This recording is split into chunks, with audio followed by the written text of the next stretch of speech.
ჩვენ ერთმანეთი შევავსოთ ალბათ დღეს, როდესაც მით უმეტეს არის გარკვეული ცვლილებები, რომ მინდა რომ თქვენგან მოვისმინოთ იმ დადებები, ერთ გამოყენებას, რომელიც ეხება საქმიანობრივ დადებებთან დაკავშირებით.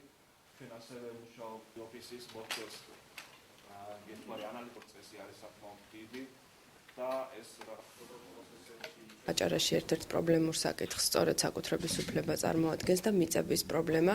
ჩვენ შესწავლილი გვაქვს არაერთი საქმე. არის ხოლმე ისეთი შემთხვევები, როდესაც მოსახლეობა გარკვეული ობიექტური თუ სუბიექტური მიზეზების გამო ამ პრობლემებზე მხოლოდ ზეპირად საუბრობს და უარს აცხადებს ამ ინფორმაციის წერილობითი სახით მოწოდებაზე.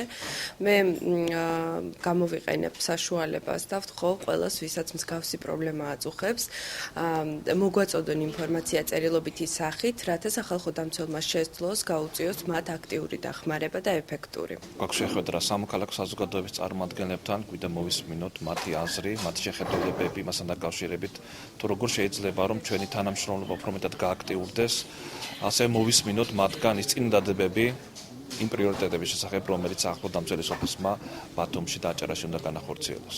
საკმაოდ საინტერესო შეხვედრა არის, ბათუმ სახალხო დამცველის ჩამოყენება საკმაოდ მნიშვნელოვანია, იქიდან გამომდინარე, რომ წარმოადგინა ახალი ხედვა, ახალი პერსპექტივები, ახალი პრიორიტეტები, რომელი მიმართულებითაც აპირებს მუშაობას.